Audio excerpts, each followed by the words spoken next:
탈북 증인으로서 세상에 외치는 대북 호소장이자 자유를 향한 3호고 2016년 10월 지현아. 내가 태어나고 자란 나의 고향 땅 북한을 떠올리면 생각나는 단어는 오직 한 가지, 절망뿐입니다. 주변이 온통 캄캄한 어둠 속을 끝도 없이 걷는 기분입니다. 그것도 언제 끝날지 모르는 길고 긴 어둠의 터널을 말입니다.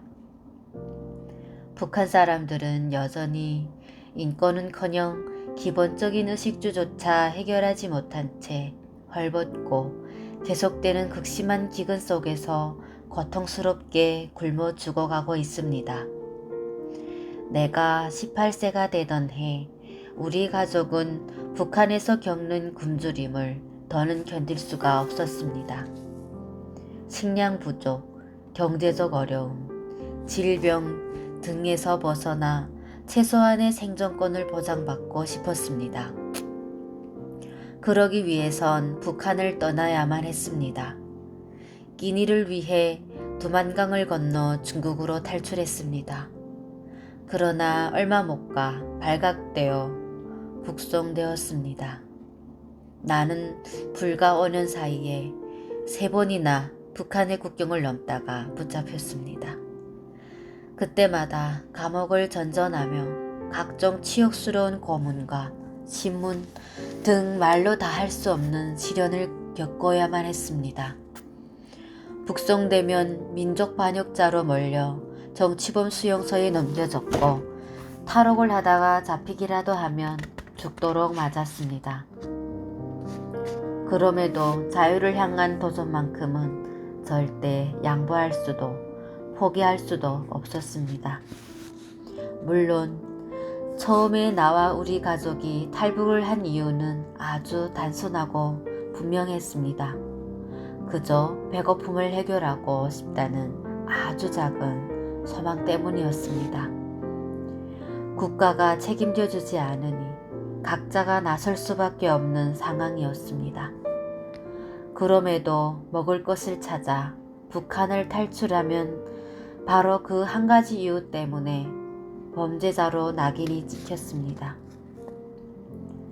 국경 수비대나 공안에게 발각이라도 되는 날에는 그들의 손에 끌려서 죄인의 신분으로 수갑을 찬 채 다시 북으로 건너가 모진 고난을 당해야 했습니다. 첫 탈북 후 북송되던 때 나는 앞으로 펼쳐질 일들이 도무지 짐작이 가지 않아 몹시 두려웠습니다. 그리고 그 두려움은 적중했습니다. 내가 북송되어 겪은 일명 탈북 죄인으로서의 삶은 정말 끔찍했습니다. 탈북을 경험한 사람에게도 두려워서 탈북할 엄두가 나지 않아 북에 남은 사람에게도 북한은 그 누구에게든 끔찍한 소굴이었습니다. 북한에 남아있는 사람들 중에는 행복한 삶 자체를 자포자기한 사람이 많았습니다.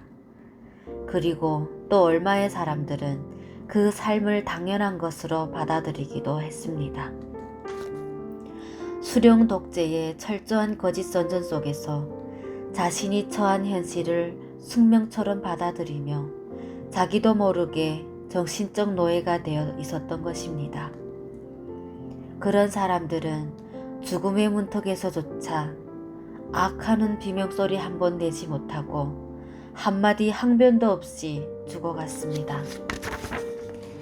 그나마 살기 위해 몸부림치는 사람들은 죽으면 죽으리라는 심정으로 용기를 내어 나와 같은 탈북자가 되어 중국, 베트남, 태국, 라오스 등의 동남아 각지 및 유럽 대륙 등지에서 다양살이를 하게 되는 것입니다.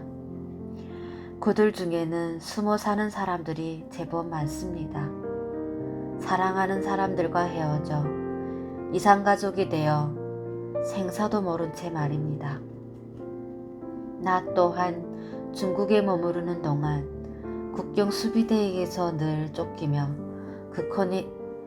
공포와 불안 속에서 생존의 위협을 느끼며 살았습니다. 그럼에도 중국에서의 시간은 북한에서 보냈던 시간에 비하면 천국이었습니다. 4번의 탈출과 3번의 북송 과정 가운데 영화 같은 장면들이 내 눈앞에 자주 그리고 아주 생생하게 펼쳐졌습니다. 수백 번의 매를 맞고 고문을 당했습니다. 그러는 가운데 수도 없이 생사의 고비를 넘기며 구사일생으로 살아났습니다. 그 끔찍한 과정 속에서도 나는 북한을 탈출하는 것을 포기할 수가 없었습니다. 나는 자유가 아니면 죽음을 달라는 심정으로 온몸을 내던져 천신만고 끝에 4번째 탈출을 감행해 마침내 자유의 땅 대한민국의 품에 무사히 안길 수 있었습니다. 그리고 지금은 당당한 남한의 주민이 되었습니다. 북한에서 나고 자란 목격자로서 더욱이 4번의 탈북을 감행하고 그 과정에서 갖은 고초를 겪은 생존자이자 이 시대의 증인으로서 내가 본 북한의 현실과 참상에 대해 그리고 지금 이 순간에도 철저하게 짓밟히고 있는 북한의 인권에 대하여 어찌 말하지 않을 수 있을까? 극한의 탈출을 감행한 내가 말하지 않는다면 어쩌면 덜덜이라도 벌떡 일어나 말할지도 모르겠다는 심정에서 이 글을 쓰기로 마음먹었습니다. 먼저 자유를 찾아 누리는 자로서의 미안함과 죄책감에 내 동족이 처한 이 비극을 폭로하지 않고는 도저히 견딜 수 없었습니다. 작가도 시인도 아니었던 내가 이 글을 쓰게 된 것은 바로 그런 북한의 참혹한 실상을 세상에 고발하고 자유가 없는 나의 동포들에게 자유를 찾아주고 싶어서였습니다. 오직 진실만을 담은 이 간곡한 탈북수기는 그렇게 나오게 되었습니다. 탈북 과정을 기록하는 것은 다시는 떠올리고 싶지 않던 지난 악몽의 시간들을 되짚어내야만 하는 너무나도 고통스러운 과정이었습니다. 내가 겪은 체험을 다시 글로 옮기는 과정은 생각보다 훨씬 치열하고 힘겨웠습니다.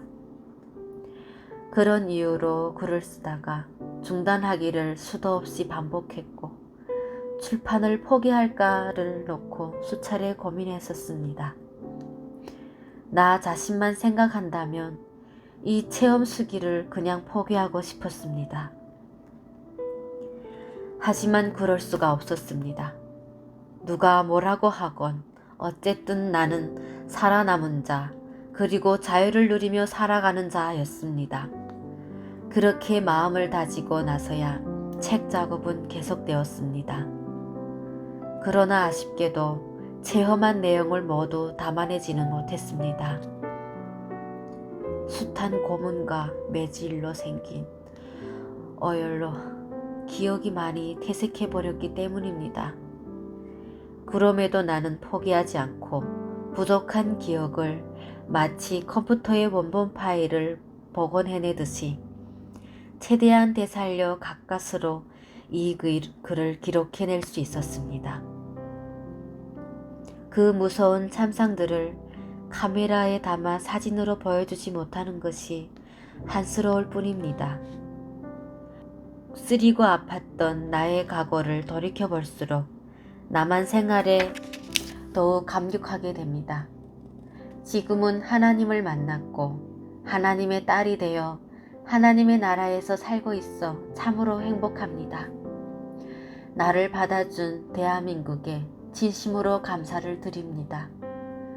또 나의 보잘것없는 책을 읽어주시고 추천사를 써주신 개신대학원 대학교 나영화 총장님, 홍순경 회장님, 유상준님, 노정민 기자님, 계명교회 박태양 목사님께 진심으로 감사드리며 이 책이 북한의 실상을 알리는 한편 조국의 통일에 밑거름이 되는 작은 불씨가 되기를 소원합니다. 길고 긴 도전과 고생 끝에 결국 나는 자유를 찾는 데 성공했지만 세상에는 나와는 다르게 탈북에 실패하여 눈도 못 감고 한스럽게 이 세상을 마감한 북한 동포가 훨씬 더 많습니다. 그들을 생각하면 지금도 살아남은 내 존재가 그저 재수로울 뿐입니다. 이 기록이 조금이나마 그들에게, 그리고 아직도 북한에서 고통을 받고 있는 나의 동포들에게 위로와 도움이 되었으면 하는 바람에서 이 글을 씁니다.